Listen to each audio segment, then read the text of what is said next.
This video brought to you by Factor. Use code FILMENTO50 to get 50% off your first box. Can you teach me how to run faster? Look, keep your knees up, like that. High, like that. Gotta keep running. Gotta keep running. Will I be as fast as you someday? No.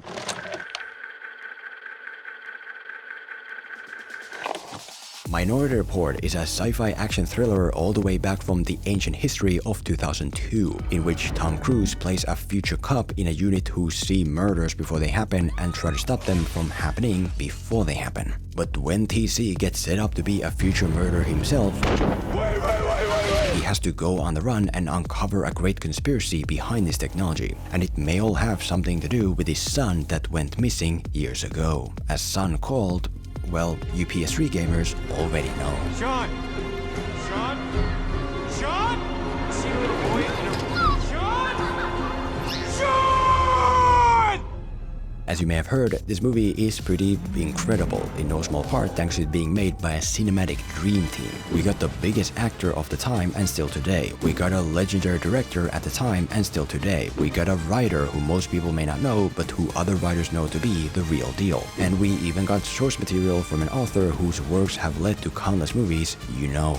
And the weird thing is that despite all that, this movie really shouldn't be incredible, simply because fundamental story material is either super arbitrary or isn't even made to make sense. Oh, somehow the children of drug users can see future murders from an omniscient perspective. Nothing more destructive to the metaphysical fabric that binds us in the untimely murder of one human being by another. Somehow there are no lawyers or due process anymore, and every suspect is just instantly put into stasis. Placing you under arrest for the murders of Leo Crow and Danny Whitworth. I mean, the hero's name is Anderton, yet for some reason some actors keep calling him Anderson. Anderson, leave. Anderson, wait! That may sound like blasphemy, I know, but the only reason I say it is to bring weight to the fact that we don't really pay attention to any of it, especially not on the first watch. We're so hooked and invested in this movie that we don't care or even notice that the world isn't properly justified. We just go with it. And the secret behind that is that for most of its runtime, Minority Report is on fire. What I mean by that is that this movie is constantly in motion. It's such an intense thrill ride from beginning to end that you're just fully on board. It's like a drug. It gives you some and then keeps giving you more to keep you under its spell until credits roll. And the real beauty is that it's thanks to very simple screenwriting tricks that all of us can utilize. Oh, yeah! I've covered this topic before with movies like Days of Future Past, which borrows a lot from here. They stole it from me! They took it! But today, let's go through the OG to get some more context. Here's how fire makes this movie an incredible thrill ride and how you can borrow some of those flames.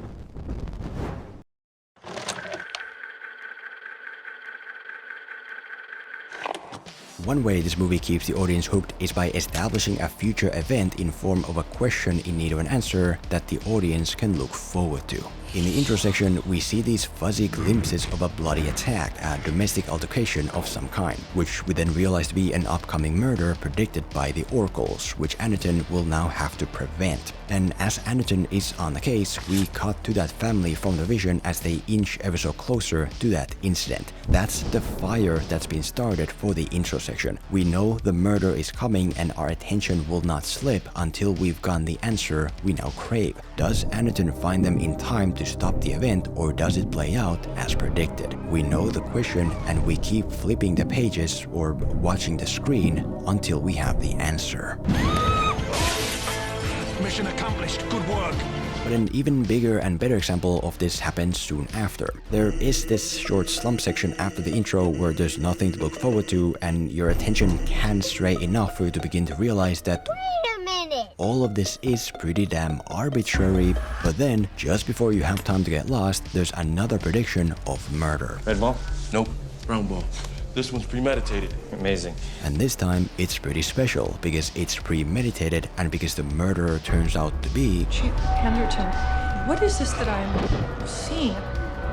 Right, so just like that, the movie has established another upcoming event in which in 36 hours, Anderton will in cold blood shoot and kill a man he's currently never even heard of. That is the question that the audience now craves an answer for, and the reason the audience is hooked in the scenes that follow is because those scenes are related to and progress toward that answer. The action of Anderton trying to lose his 5-star wanted level isn't just random action. He has to lose the cop so that he can get to the bottom of what's going on. That's the next step to the answer. The exposition of Anderton getting blatant information isn't just whatever momentary exposition. He has to get it to understand why someone would frame him for a murder he hasn't even thought of committing. That's the next step to the answer. The operation scene of Anderton getting new eyes isn't just a cool show-off of sci-fi tech to get a shot for the poster. Yep. He has to get those new eyes to infiltrate the precinct and get the truth about the predicted event from one of the oracles. That's the next step. Where's my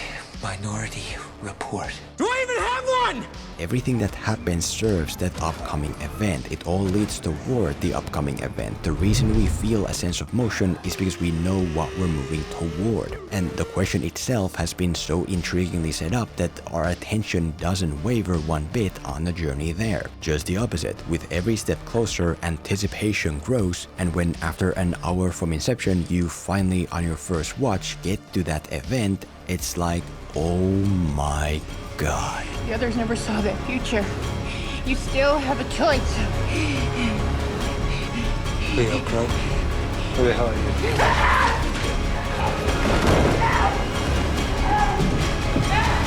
And once that question has been answered, it's the same thing. Now it becomes all about the significance of this older murder we've been seeing glimpses of. We crave the answer for what it's all about and who were the parties involved and how to fix the situation. There's movement because there's relativity, something to move toward. Whereas if there wasn't something to move toward, there wouldn't be movement either. Motion doesn't matter with nothing to contrast it with. It'd be like flying in a clear sky, like running in place. You can't perceive the movement. Why the hell do they look so slow? This isn't what it was like up there. They look like a bunch of goddamn models. This is big brain time.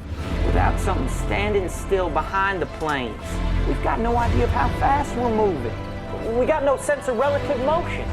The point is that to glue the audience's eyes to the screen, give them something to anticipate and progress toward, plot-based or character-based, the best form for it being a question they're desperate for an answer for. Just make sure not to hold out on the answer for too long, because there's only so long people can be blue-balled until they get frustrated.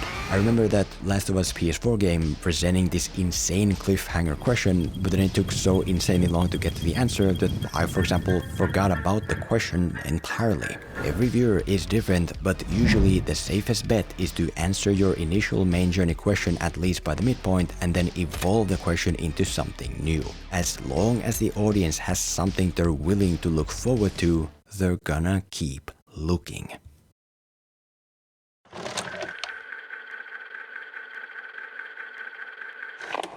Another way this movie keeps you hooked is by ramping up intensity in way of things going wrong from established expectation.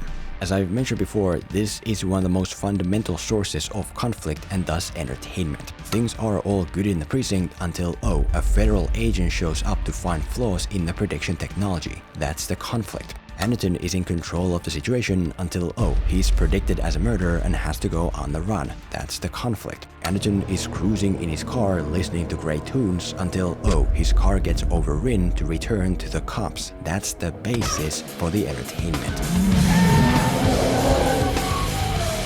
But in addition, this same method is also used in individual scenes to make them pack that much more punch by setting up a baseline challenge and then having things go sideways to make the challenge worse. Like in the intro section, Anderton identifies the people involved in the murder in time, but then they're not currently at home, so more work needs to be done. There you go, man. It's a park. Anderton gets to the right place in time, but then he doesn't know which house it is, so more work needs to be done. Did he close the front door? What? Did Marks close the front door? The intensity feels big because it's made to feel bigger from the original level. That's why you're getting pulled in more and more. Negative. The front door is open. The front door is open. Time rise in 30 seconds. Or as another example, look at the operation scene of Anderton getting new eyes. Already, it's not looking too good because it's a questionable situation and he has to get his entire eyes cut out and swapped. But then it keeps getting worse in a way that makes success seem that much less likely. The doctor turns out to be a criminal from Anderton's past, which means he may not be so enthusiastic in his operation. I put you away. Oh, yeah. You set your patients on fire. And now to return the favor.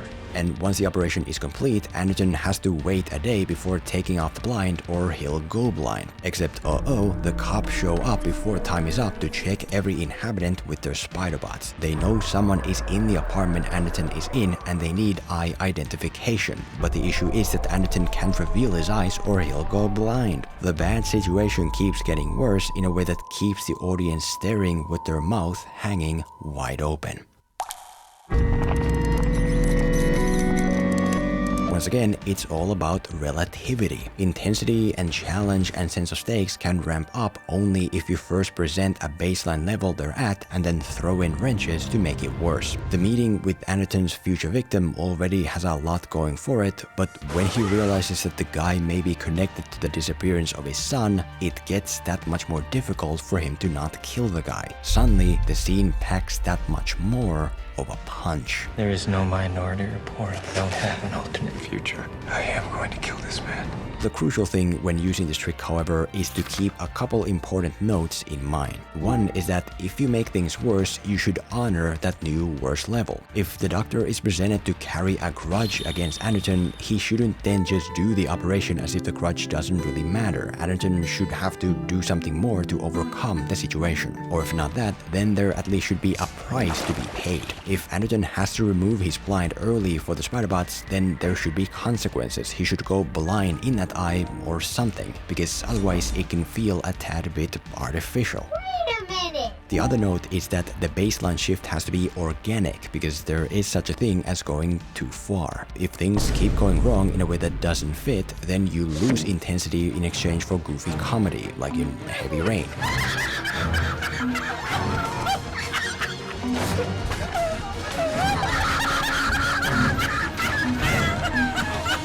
I'm not saying this is Heavy Rain, but I am saying to be aware of the difference.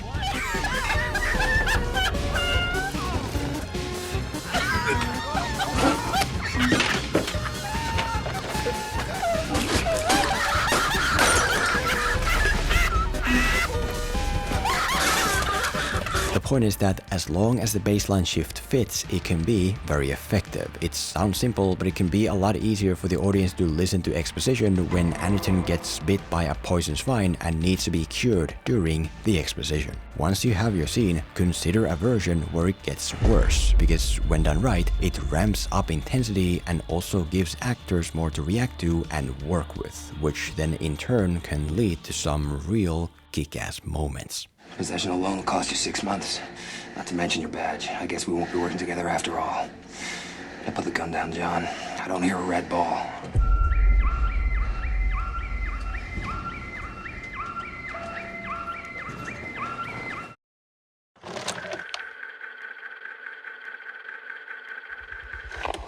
Another way this movie ramps up intensity to keep you hooked is by starting fires within scenes and sections to serve as deadlines. That can mean a literal ticking clock, like how we keep getting closer to the moment of Anderton shooting the guy he's never met. Time is running out on that event in front of our eyes, which is why it all feels so exhilarating. That's just the basic relationship between time and the human mind. But since clocks are always a bit arbitrary, it's useful to utilize various forms of deadlines throughout the way to keep it organic and not have it be so obvious to the audience. For example, an alternate deadline can be an impending doom we're closing in on. In the beginning, it all happens in real time. We head closer to the moment of the murder. We know that the impending doom is here and that we are here, and we have to overcome this obstacle before we get to that point. That's why it's intense.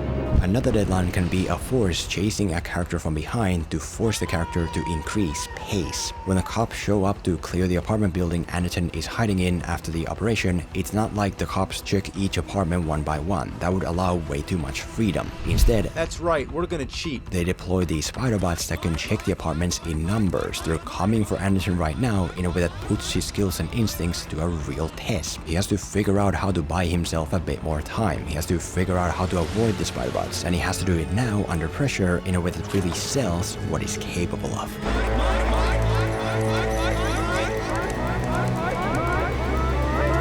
Yet another deadline can be a central choice posed on a character in a manner in which it has to be made right now. At the end, when the culprit behind the conspiracy is exposed, what he decides to do next will determine the future of the future policing technology. If you don't kill me, precogs were wrong and precrime is over. If you do kill me, you go away. But it proves the system works. And most importantly, that decision has to be made right now. The people inside know what he did and the police are already on their way. That rush bases the choice on feeling more than anything else, which makes the choice feel big. It's always the choices made under pressure that reveal character the most. Like how even though Bruce Wayne in The Dark Knight seems desperate to hand his mantle over to Harvey Dent in order to have a life, Gotham would no longer need Batman. It's happening now. Harvey is that hero. it's the fact that he immediately chooses to go save Rachel instead that proves how his feelings for Rachel are even stronger than his desire to have a life. That's what the choice carries power. No! Not me! Why are you coming for me? And why the consequences do so as well. Overall, my point is that even though ticking clocks increase intensity, you shouldn't pick only an arbitrary ticking clock. There are so many less obvious alternatives behind the hero and in front of the hero and with the hero themselves. Whether it's Bruce having to decide between giving a life to himself or to Rachel, or Ilsa having to beat Lane before Benji is a goner, or Anderton having to work with the Oracle to stay a step ahead of the cops on their heels. As long as you find something for your scenes and sequences that makes the audience lean in and scream, "Come on, do it now!" You have a fire. A fire which, along with the other fires we discussed, will make your movie live up to its name by feeling like it actually moves.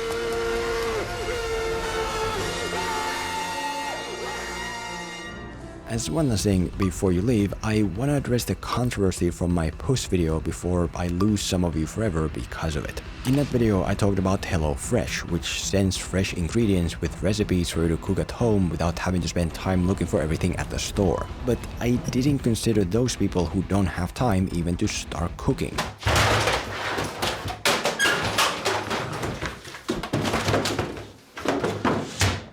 And one thing I want to make clear with this video is that I'm not timesist. I appreciate all people in all categories of available time. That's why today I'm offering a time alternative called Factor, which is owned by HelloFresh. It's the same idea that it's a food subscription service that sends you a variety of weekly chef-prepared meals instead of you having to gather everything yourself, but instead of you having to do the cooking, their chefs do it for you. All you have to do is select how many meals and what kind you want for that week and then put it in a microwave, and in 2 minutes you have a premium meal to enjoy. It's cheaper and healthier than takeout and allows you to easily try out new foods without hassle. It's fresh and never frozen and ready like that. So if this is a better way for you to spice up your monotonous eating habits, check out what kind of meals they offer and try it out. Go to factor75.com or click the link below and use code FILMENTO50 to get 50% off your first Factor box.